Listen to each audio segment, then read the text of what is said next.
ಎಲ್ಲರಿಗೂ ನಮಸ್ಕಾರ. ಮಕ್ಕಳ ಕಲಿಕೆ ಅಂದ್ರೆ ಅದಕ್ಕೆ ದುಬಾರಿ ಆಟಿಕೆಗಳೇ ಬೇಕು ಅಂತ ಏನಿಲ್ಲ. ನಮ್ಮ ಸುತ್ತಮುತ್ತ ಸಿಗುವ ತುಂಬಾನೇ ಸರಳ ವಸ್ತುಗಳನ್ನೇ ಬಳಸಿ ಮಕ್ಕಳಲ್ಲಿ ದೊಡ್ಡ ದೊಡ್ಡ ಕೌಶಲ್ಯಗಳನ್ನ ಹೇಗೆ ಬೆಳೆಸ್ಬೋದು, ಬನ್ನಿ ಈ ಒಂದು ಕುತೂಹಲಕಾರಿ ವಿಷಯದ ಬಗ್ಗೆ ಇವತ್ತು ಮಾತಾಡೋಣ. ಸರಿ, ಇವತ್ತಿನ ನಮ್ಮ ಚರ್ಚೆಯಲ್ಲಿ ನಾವು ಮೊದಲು ಆಟದ ಮೂಲಕ ಕಲಿಕೆಯ ಅಡಿಪಾಯ ಏನು ಅಂತ ತಿಳ್ಕೊತೀವಿ. ಆಮೇಲೆ 2 ಮಜವಾದ ಆಟಗಳನ್ನ ನೋಡ್ತೀವಿ. ಅಷ್ಟೇ ಅಲ್ಲ, ಪ್ರತಿಯೊಂದು ಮಗುವಿಗೂ ಹೊಂದೋ ಹಾಗೆ ಈ ಆಟಗಳನ್ನ ಹೇಗೆ ಬದಲಾಯಿಸ್ಬೋದು ಮತ್ತು ಕೊನೆಗೆ ಇದರಿಂದ ಮಕ್ಕಳು ಕಲಿಯುವ ಪ್ರಮುಖ ಪಾಠಗಳೇನು ಅನ್ನೋದನ್ನ ಚರ್ಚಿಸೋಣ. ನೋಡಿ, ಇದ್ರ ಹಿಂದಿರೋ ಐಡಿಯಾ ತುಂಬಾನೇ ಸಿಂಪಲ್. ಮಕ್ಕಳ ಜ್ಞಾನನ ಬೆಳವಣಿಗೆಗೆ ಒಂದು ಗಟ್ಟಿ ಅಡಿಪಾಯ ಹಾಕೋಕೆ ನಾವು ಕಲ್ಲು, ಎಲೆ, ಕಡ್ಡಿ ಅಂದ್ರೆ ಪ್ರತಿದಿನ ನೋಡೋ ವಸ್ತುಗಳನ್ನೇ ಬಳಸ್ಬೋದು. ಹೀಗೆ ಮಾಡಿದಾಗ ಕಲಿಕೆ ಅನ್ನೋದು ಮಕ್ಕಳಿಗೆ ಹೊರೆಯಾಗಲ್ಲ, ಬದಲಿಗೆ ಸಹಜವಾಗಿ ಇಂಟ್ರೆಸ್ಟಿಂಗ್ ಆಗಿ ಆಗುತ್ತೆ. ನಾವು ಮಾಡುವ ಪ್ರತಿಯೊಂದು ಚಟುವಟಿಕೆಯೂ ಒಂದು ಪಜಲ್ನ ಒಂದೊಂದು ತುಣುಕಿನ ಹಾಗೆ. ಅದರಲ್ಲೂ 3ರಿಂದ 6 ವರ್ಷದ ಮಕ್ಕಳು ಈ ಆಟಗಳನ್ನ ಆಡಿದಾಗ ಅವರ ತಾರ್ಕಿಕ ಚಿಂತನೆ ಮತ್ತು ನಮ್ಮ ಸುತ್ತಲಿನ ಪ್ರಪಂಚದ ಬಗ್ಗೆ ತಿಳುವಳಿಕೆ ಅನ್ನೋ ಪ್ರಮುಖ ತುಣುಕುಗಳು ಒಂದಕ್ಕೊಂದು ಸರಿಯಾಗಿ ಜೋಡಣೆಯಾಗೋಕೆ ಶುರುವಾಗುತ್ತೆ. ಹಾಗಾದ್ರೆ ನಮ್ಮ ಮೊದಲನೇ ಚಟುವಟಿಕೆ ಕಡೆಗೆ ಹೋಗೋಣ. ಇದು ಮಕ್ಕಳ ನೆನಪಿನ ಶಕ್ತಿ ಮತ್ತೆ ಅವರ ಆಲೋಚನಾ ಕ್ರಮವನ್ನ ಚುರುಕುಗೊಳಿಸುವ ಒಂದು ತುಂಬಾನೇ ಸರಳವಾದ ಆದ್ರೆ ಅಷ್ಟೇ ಪರಿಣಾಮಕಾರಿಯಾದ ಆಟ. ಇಲ್ಲಿ ನೋಡಿ, ಮಕ್ಕಳು ಎಷ್ಟು ಖುಷಿಯಿಂದ ಈ ಆಟದಲ್ಲಿ ಭಾಗವಹಿಸ್ತಿದ್ದಾರೆ. ಇದೊಂದು ಗುಂಪು ಚಟುವಟಿಕೆ. ಇದನ್ನ ತರಗತಿಯ ಒಳಗಡೆ ಆಗ್ಲಿ ಆಚೆ ಆಗ್ಲಿ ಎಲ್ಲಿ ಬೇಕಾದ್ರೂ ಆರಾಮಾಗಿ ಆಯೋಜಿಸ್ಬೋದಲ್ವಾ? ಈ ಆಟದ ವಿಶೇಷತೆನೇ ಅದರ ಸರಳತೆ. ಇದಕ್ಕೆ ಬೇಕಾಗಿರುವ ಕಲ್ಲು, ಎಲೆ, ಕಡ್ಡಿ, ಮಣಿಗಳೆಲ್ಲ ನಮ್ಮ ಮನೆ ಅಂಗಳದಲ್ಲೇ ಅಥವಾ ಶಾಲೆಯ ಆವರಣದಲ್ಲೇ ಸಿಕ್ಬಿಡುತ್ತೆ. ಅಂದ್ರೆ 1 ಪೈಸೆಯೂ ಖರ್ಚಿಲ್ಲದೆ ಕಲಿಕೆ. ಸರಿ, ಈ ಆಟವನ್ನ ಆಡೋದು ಹೇಗೆ? ತುಂಬಾ ಸುಲಭ. ಮೊದಲಿಗೆ ಮಕ್ಕಳನ್ನೆಲ್ಲ ಒಂದು ವೃತ್ತದಲ್ಲಿ ಕೂರಿಸಿ. ಆಮೇಲೆ ನೀವೊಂದು ಮಾದರಿಯನ್ನ ಮಾಡಿ ತೋರಿಸಿ. ಉದಾಹರಣೆಗೆ ಕಲ್ಲು, ಎಲೆ, ಕಡ್ಡಿ, ಮಣಿ ಹೀಗೆ.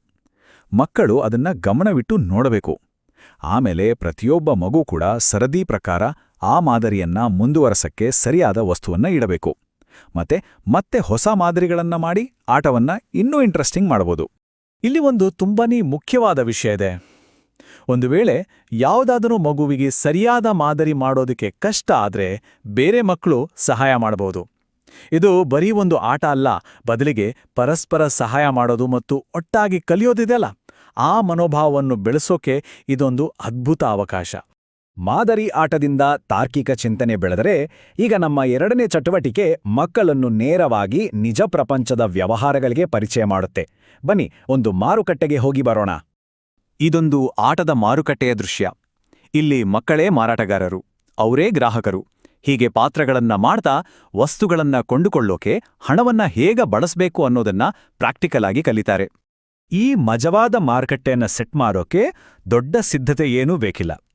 ಕೇವಲ ಒಂದು ಚಾರ್ಟ್ ಪೇಪರ್, ಮಕ್ಕಳಿಗೆ ಗೊತ್ತಿರೋ ಕೆಲವು ವಸ್ತುಗಳ ಚಿತ್ರಗಳು, ಆಟದ ನೋಟುಗಳು ಮತ್ತೆ ಪ್ರೈಸ್ ಟ್ಯಾಗ್ಗಳು ಇಷ್ಟಿದ್ರೆ ಸಾಕು.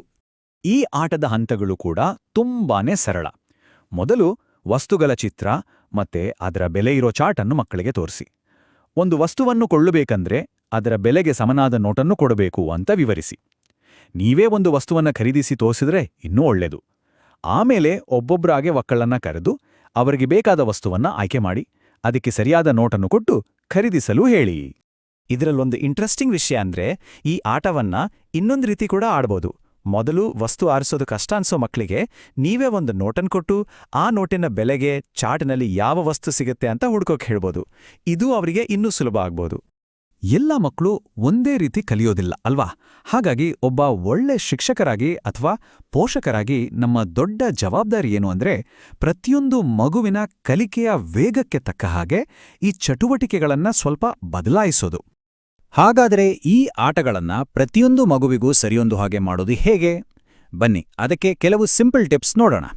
ಪೋಷಕರು ಮತ್ತು ಶಿಕ್ಷಕರ ಅನುಕೂಲಕ್ಕಾಗಿ ಇಲ್ಲಿ ಕೆಲವು ಸಲಹೆಗಳಿವೆ. ಆಟಗಳನ್ನ ಸುಲಭ ಅಥವಾ ಕಷ್ಟ ಮಾಡಬಹುದು.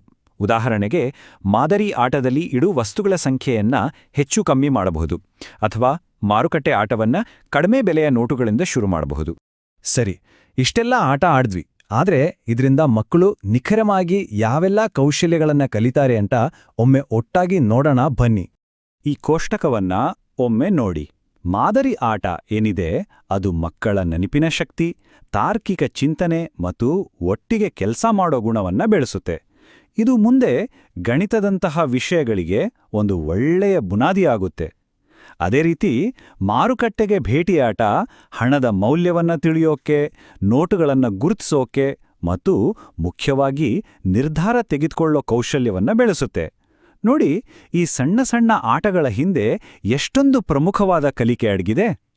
ಹಾಗಾದ್ರೆ ಒಂದು ಕೊನೆಯ ಪ್ರಶ್ನೆ, ನಮ್ಮ ಸುತ್ತಮುತ್ತ ನಮ್ಮ ಮನೆಯಲ್ಲಿ ಇರುವಂತಹ ಯಾವ ದೈನಂದಿನ ವಸ್ತುಗಳನ್ನ ಮುಂದಿನ ಒಂದು ಅದ್ಭುತ ಕಲಿಕೆಯ ಆಟವಾಗಿ ಬದಲಾಯಿಸಬಹುದು?